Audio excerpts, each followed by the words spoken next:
사람은 누구나 부모가 되고 부모는 누구나 자식을 사랑한다고 말하지만 모든 부모가 자식을 평탄한 길로 이끄는 것은 아니다.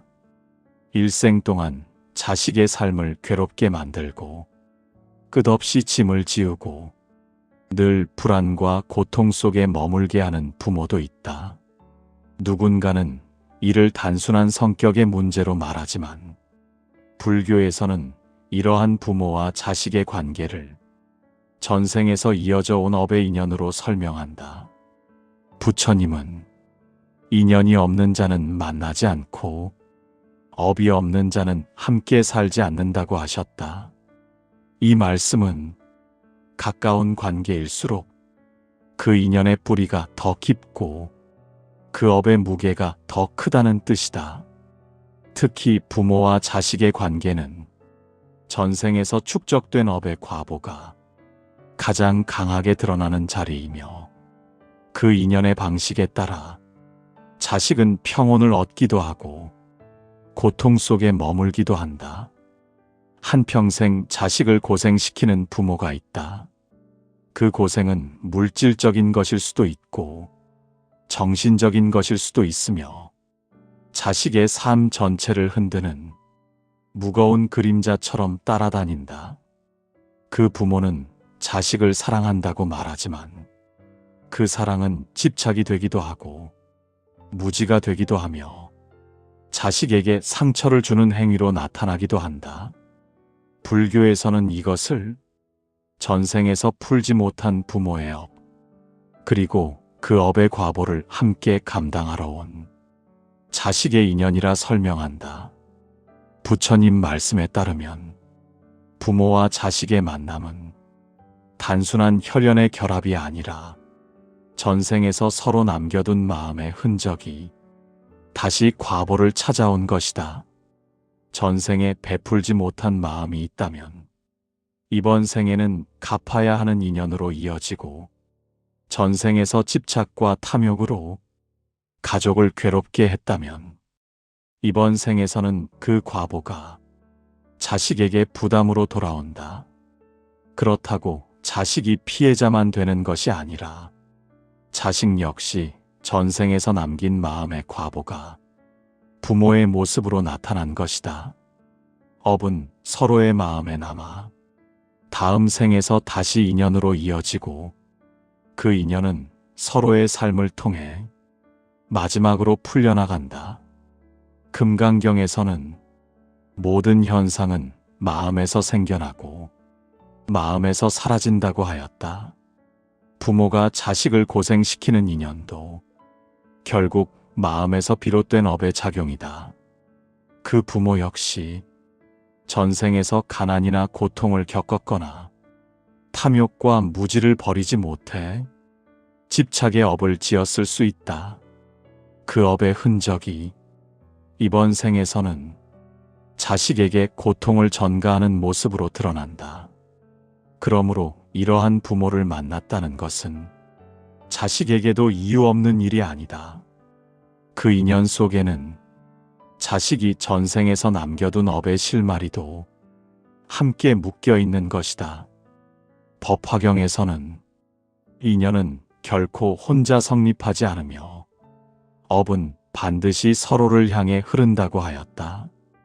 부모가 만든 업은 자식에게 닿고 자식이 남긴 업은 부모에게 닿는다. 이 인연은 한 생에만으로는 이해하기 어려운 흐름이기에 불교는 전생과 현생, 그리고 내생까지 이어지는 넓은 시야에서 이를 바라본다. 자식을 고생시키는 부모를 만났다는 것은 그 인연을 이번 생에서 풀어야 한다는 뜻이기도 하다. 부모가 자식을 고생시키는 인연은 단순히 성격 부족이나 환경의 문제가 아니다. 불교에서는 이러한 관계를 전생에서 이미 이어져 온 업의 과보로 본다. 부처님은 가장 깊은 인연은 가장 가까운 곳에서 드러난다라고 하셨다. 그 말처럼 부모와 자식은 가장 두껍고 오래된 업을 함께 지닌 존재들이다. 그 업이 밝게 작용하면 부모는 자식에게 큰 은혜를 베풀고 자식은 그 은혜를 회양하며 산다.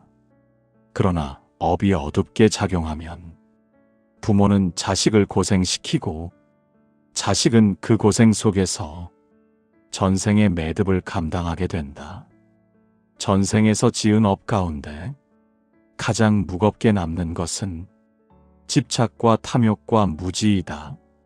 집착은 상대의 삶을 얽어매고 탐욕은 상대의 자유를 빼앗으며 무지는 상대에게 상처를 준다. 부모가 이번 생에서 자식에게 지나친 짐을 지우고 자식의 삶을 되풀이해 흔드는 모습은 전생에서 이 세 가지 업을 그대로 풀지 못한 결과이다. 장하함경에서는 마음속에 잠든 응어리는 생이 바뀌어도 사라지지 않고 다시 인연을 찾아온다라고 하였다.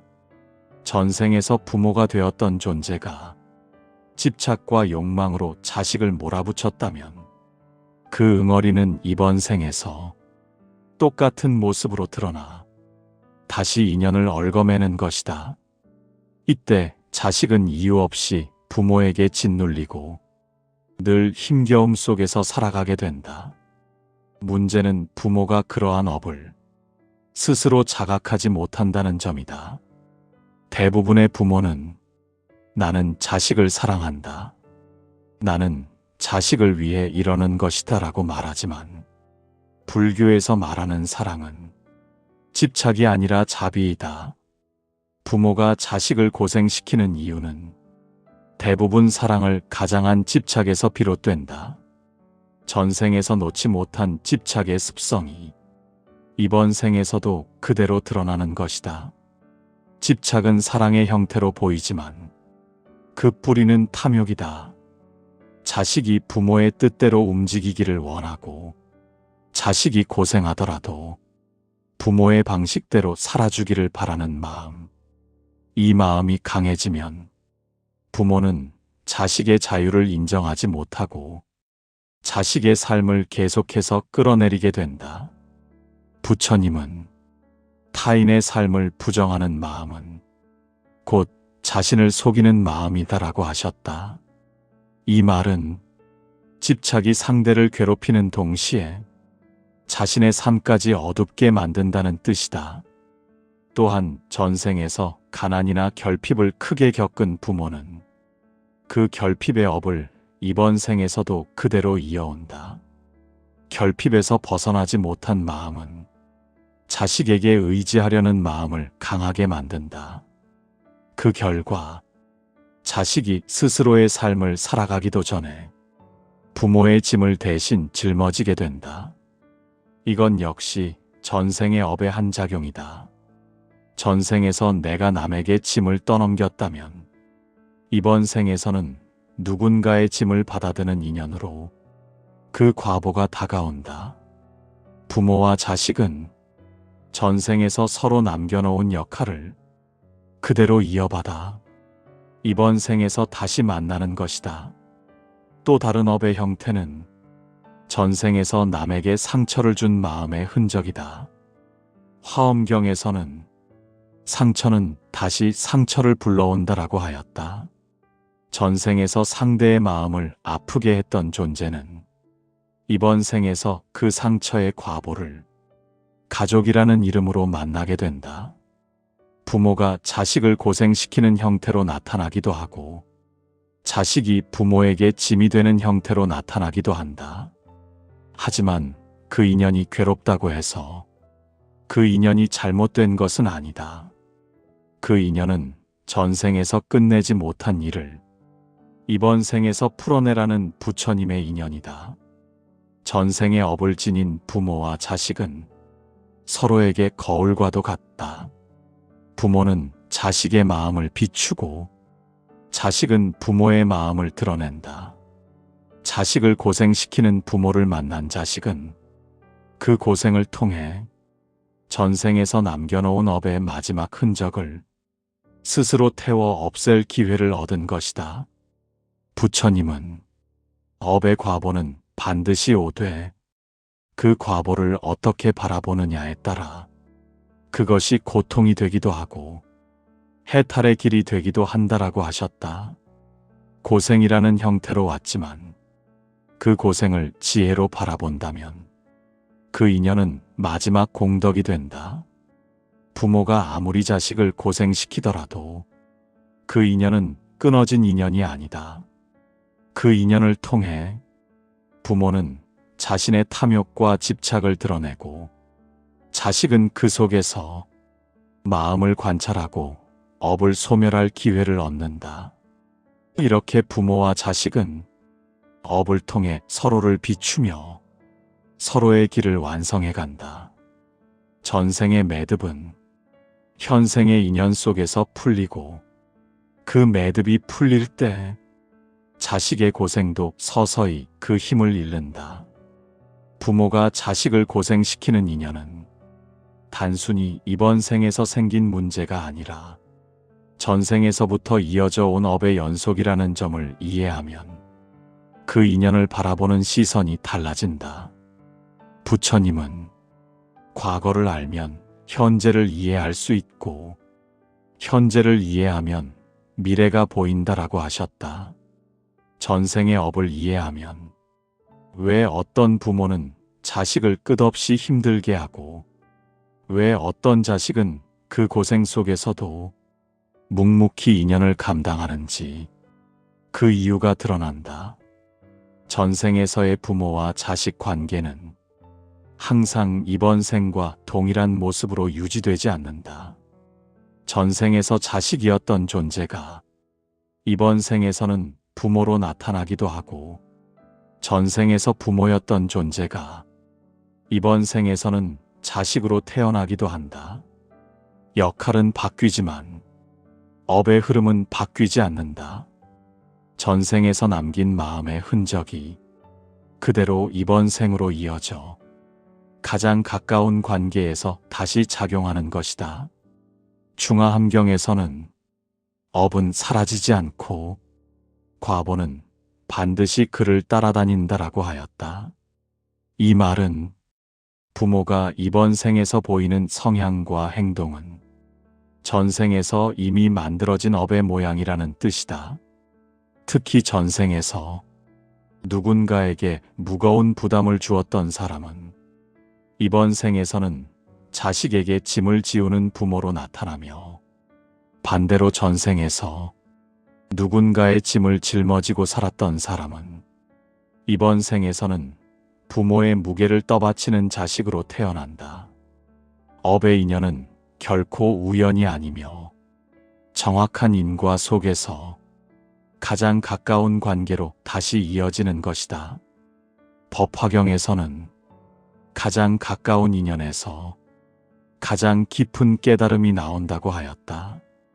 부모가 자식을 고생시키는 인연은 분명 고통스럽지만 그 고통 속에서는 전생의 업을 소멸시키는 과정이 함께 일어나고 있다. 자식을 고생시키는 부모는 그 행동을 통해 전생에서 남아있던 탐욕과 집착을 드러내게 되고 자식은 그 경험을 통해 내면의 업을 태워 없애는 수행을 하게 된다. 화엄경에서는 모든 존재는 서로의 거울이다라고 설한다. 부모와 자식의 인연은 그 거울을 가장 선명하게 비추는 자리이다. 부모의 집착은 자식에게 단단한 벽으로 보이고 자식의 상처는 부모의 무지와 맞닿는다. 이 상호작용은 그 자체로 업의 흐름이며 그 흐름을 통해 서로가 전생에서 남겨둔 숙제를 풀어간다. 또한 불교에서는 부모의 업과 자식의 업이 서로 영향을 미친다고 본다. 부모가 자식을 고생시키는 인연은 부모의 업만으로 만들어지는 것이 아니다. 자식 또한 전생에서 남겨놓은 업이 부모의 모습으로 드러난다. 부처님은 받는 인연은 지은 인연이다라고 하셨다. 자식이 부모에게 지는 고생은 결코 일방적인 피해가 아니라 전생에서 스스로 남겨놓았던 업의 과보이기도 하다. 그렇다고 해서 자식의 고생이 정당화되거나 부모의 행동이 옳다는 뜻은 아니다. 불교는 결코 고통을 긍정하지 않는다. 다만 고통의 근원을 올바르게 바라보라고 할 뿐이다. 그 고통이 어디서 비롯되었는지를 알면 그 인연을 어떻게 회향해야 하는지도 바로 보이기 때문이다. 부모의 업이 자식을 통해 드러나는 형태는 크게 세 가지로 나타난다. 첫째는 정서적 고통을 주는 부모이다. 자식의 마음을 이해하지 못하고 늘 상처를 주거나 불안과 두려움을 심는 부모는 전생에서 감정을 해친 업을 쌓았던 존재일 가능성이 크다. 그 업은 이번 생에서 자식의 마음을 뒤흔드는 형태로 드러난다. 둘째는 물질적 짐을 떠넘기는 부모이다. 전생에서 탐욕으로 인해 남에게 부담을 지우며 살았던 사람은 이번 생에서 자식에게 의지하며 끝없는 짐을 넘기는 부모로 나타난다. 이는 탐욕의 업이 아직 소멸되지 않았다는 신호이며 그 업이 자식을 통해 마지막 과보를 드러내고 있는 것이다. 셋째는 무지에서 비롯된 부모이다. 무지는 진리를 보지 못하는 마음이다. 전생에서 무지했던 사람은 이번 생에서도 그 무지를 그대로 이어 자식의 삶을 이해하지 못하고 잘못된 방법으로 자식을 대한다. 그 결과 자식은 부모의 무지 속에서 수행처럼 삶을 견디게 된다. 이런 부모와 인연을 맺었다는 것은 자식에게도 의미 있는 업의 흐름이 있다는 뜻이다. 부처님은 만남에는 반드시 이유가 있고 그 이유는 자신이 만든 것이라 하셨다. 자식을 고생시키는 부모를 만난 것은 자식이 전생에서 남겨둔 업의 마지막 정리가 이번 생에서 완성되려는 흐름일 수 있다. 그 고생을 통과하면서 자식의 마음은 더 단단해지고 더 깊은 지혜를 얻게 된다. 전생에서의 인연은 이번 생에서 반드시 그 모습을 드러내고 그 드러남은 서로의 삶을 통해 마무리된다.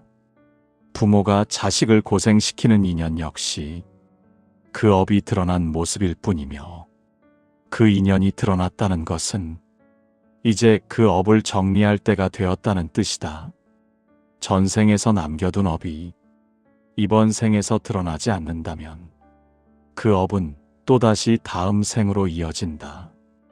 그러나 이번 생에서 고통이라는 형태로 그 업이 드러났다는 것은 그 업을 풀 수 있는 기회가 지금 눈앞에 있다는 의미이다. 이 인연을 지혜로 바라본다면 부모와 자식은 서로의 업을 다하고 각자의 길로 평온히 나아갈 수 있다. 부모가 자식을 한평생 고생시키는 인연은 단순히 괴로운 가족사가 아니라 전생에서 이어져 온 업을 마무리 짓는 마지막 수행의 장이다. 부처님은 고통 속에 지혜의 문이 숨어 있다라고 하셨다.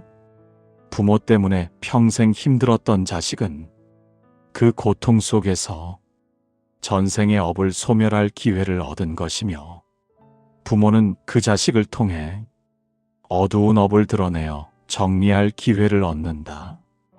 고통이 드러났다는 것은 업이 성숙했다는 뜻이고 성숙한 업은 바로 그 자리에서 해소될 준비가 되어 있다는 뜻이다. 부모와 자식의 인연은 수많은 생을 거쳐 이어진다. 그 긴 시간 속에서 서로에게 선한 업을 남기기도 하고 상처와 집착을 남기기도 한다. 전생에서 서로에게 준 마음의 흔적이 이번 생에서 고스란히 드러나는 것이다. 부모가 자식을 고생시키는 모습은 전생에서 남겨둔 집착이나 무지가 이번 생에서 마지막으로 드러난 것일 수 있다. 이 드러남은 결코 자식을 벌하기 위함도 아니고 부모를 악하게 만들기 위함도 아니다. 그 인연의 본질은 업을 마무리하고 인연을 정리하기 위한 마지막 과정이다. 불교에서는 업을 소멸하는 방식은 세 가지 길로 이루어진다고 본다. 첫째는 관찰의 길, 둘째는 인내의 길, 셋째는 회향의 길이다. 이 세 가지 길은 부모와의 고통스러운 인연을 마무리 짓는데 가장 중요한 가르침이 된다. 먼저 관찰의 길은 고통의 근원을 들여다보는 일이다. 부처님은 고통을 보아야 고통에서 벗어날 수 있다라고 하셨다. 부모의 행동 때문에 힘들어하는 자식은 그 고통을 외면하면 업이 다시 생으로 이어지고 그 고통을 바라보면 업을 이번 생에서 끊어낼 수 있다. 관찰이란 부모를 판단하는 것이 아니라 부모의 행동이 내 마음에서 어떤 반응을 일으키는지 차분히 들여다보는 것이다. 그 마음이 흔들리는 자리에서 전생의 업이 드러나고 그 드러남이 바로 소멸의 시작이다. 둘째는 인내의 길이다. 인내는 단순한 참고 견딤이 아니다. 인내는 감정이 일어나는 순간 그 감정을 가라앉히고 마음의 움직임을 있는 그대로 바라보는 수행이다. 유마경에서는 인내하는 사람은 마음을 주인으로 삼는다라고 하였다. 부모와의 인연에서 오는 고통을 인내하면 감정은 사라지고 그 자리에 지혜가 들어선다. 그 지혜는 전생의 매듭을 풀어내는 힘이 된다. 셋째는 회향의 길이다. 회향은 미움에서 벗어나 마음을 자비로 돌리는 과정이다. 불교에서는 자비가 없으면 인연은 끊어지지 않는다라고 한다. 부모가 자식을 고생시켰다면 그 부모 역시 전생에서 고통을 겪었거나 풀지 못한 업을 지녔던 존재이다. 그 사실을 이해하는 마음이 회향의 시작이다. 회향은 부모의 잘못을 옹호하는 것이 아니다. 회향은 부모의 행동이 업의 작용이라는 사실을 인정하고 그 업을 더 이상 내 마음으로 이어가지 않겠다는 지혜로운 선언이다. 부처님은 응어리를 미움으로 풀면 응어리는 더 깊어지고 응어리를 자비로 풀면 응어리는 사라진다라고 하셨다. 부모로 인해 마음에 남은 상처도 미움으로 대하면 더 큰 업이 되고 자비로 비추면 그 자리에서 소멸된다. 특히 가족 관계에서 일어난 감정의 매듭은 가장 깊고 가장 오래가지만 그만큼 풀렸을 때 남는 공덕도 크다. 부모와의 인연을 회향하는 자식은 그 회향의 공덕으로 다음 생에서 더 평온하고 밝은 인연을 맞이하게 된다. 부모를 원망하는 마음이 생길 때 불교에서는 마음의 뿌리를 살펴보라고 한다. 그 원망은 이번 생에서 갑자기 생긴 감정이 아니라 전생에서 남겨진 감정의 잔재가 다시 모습을 드러낸 것이다. 그 잔재를 마음속에서 바라보고 그 감정이 어떻게 생겼는지 들여다보면 원망은 점차 힘을 잃는다. 그 마음이 가라앉을 때 부모와의 인연은 이미 절반이 풀린 것이다. 또한 부모를 고생시키는 자식도 부모를 고생시키는 자식이라는 인연을 전생에서 이미 만들어 왔다. 부처님은 받는 인연은 지은 인연이다라고 하셨다. 자식이 부모에게 받은 고생 역시 자식이 전생에서 남겨둔 업의 과보이다. 이 사실을 이해하면 부모의 행동이 전부 부모만의 업이 아니라 서로의 업이 만나 이번 생에서 마지막으로 드러난 것이라는 사실이 보인다. 그래서 부모와 자식은 서로에게 원망의 대상이 아니라 업을 정리하기 위해 마주한 마지막 도반이다. 부모 때문에 삶이 고단했다면 그 고단함 속에는 분명히 소멸될 업의 흔적이 있었다. 부처님은 가장 큰 고통은 가장 큰 해탈의 문턱이다라고 하셨다. 부모와의 인연을 통해 마음이 깊어지고 지혜가 밝아지고 자비가 자라는 순간 그 인연은 이미 역할을 다한 것이다. 그때 부모와 자식은 서로가 서로에게 남긴 업의 빚을 모두 갚고 인연은 깨끗하게 정리된다. 전생의 업이 소멸되는 순간 관계는 더 이상 고통이 아니며 억지로 가까이 하려 하지 않아도 되고 미워하며 멀어질 필요도 없다. 집착이 사라졌기 때문이다. 집착이 없으면 인연이 고통을 만들지 않고 인연이 고통을 만들지 않으면 업은 더 이상 이어지지 않는다. 부모가 자식을 고생시키는 인연은 분명 힘들고 어떤 때는 마음을 짓누르기도 하지만 그 속에는 오래된 인연이 마무리되고 전생에서 묶인 매듭이 풀리는 귀한 과정이 숨어 있다. 이 사실을 아는 순간 그 인연에 억눌리던 마음은 조금씩 가벼워지고 고통이 지혜가 되는 길을 스스로 발견하게 된다. 우리가 부모와 자식의 인연을 돌아보는 것은 그저 과거의 상처를 들추기 위함이 아니다. 그 인연 속에서 어떤 업이 드러났고 그 업을 어떻게 소멸할 수 있는지를 깊이 이해하기 위함이다. 부처님은 마음이 업을 만들고 그 업이 다시 마음을 이끈다라고 하셨다. 따라서 이번 생의 고통스러운 관계도 결코 우연이 아니다. 전생에서 남겨둔 마음의 흔적이 이번 생에서 다시 모습을 드러낸 것일 뿐이다. 부모가 자식을 고생시키는 인연 역시 그 고통만 보지 말고 그 속에 숨어있는 이유를 살펴야 한다. 전생에서 맺은 복잡한 감정, 미처 풀지 못한 갈등, 알지 못한 채 떠안았던 원망의 조각들이 부모와의 관계 속에서 조용히 드러나고 있었던 것이다. 드러났다는 것은 이미 소멸의 길에 올라섰다는 뜻이다. 업은 숨겨져 있을 때는 계속 이어지지만 드러나는 순간부터 해소를 향해 움직이기 때문이다. 부처님은 또 고통을 버리려 하지 말고 그 고통을 비추어 보라라고 하셨다. 부모 때문에 힘들었던 기억도 그 기억을 있는 그대로 바라보고 마음의 움직임을 살펴보면 그 자리에서 업이 약해진다. 미움과 억울함은 관찰하는 순간 힘을 잃고 그 자리에 자비가 들어선다. 그 자비가 바로 이번 생에서 인연을 정리하고 다음 생의 고통을 끊어내는 가장 큰 해탈의 문이 된다. 고통 속에서도 마음이 깨어있는 자는 그 고통을 밟고 일어서는 힘을 얻게 된다. 그 힘이 곧 지혜이다.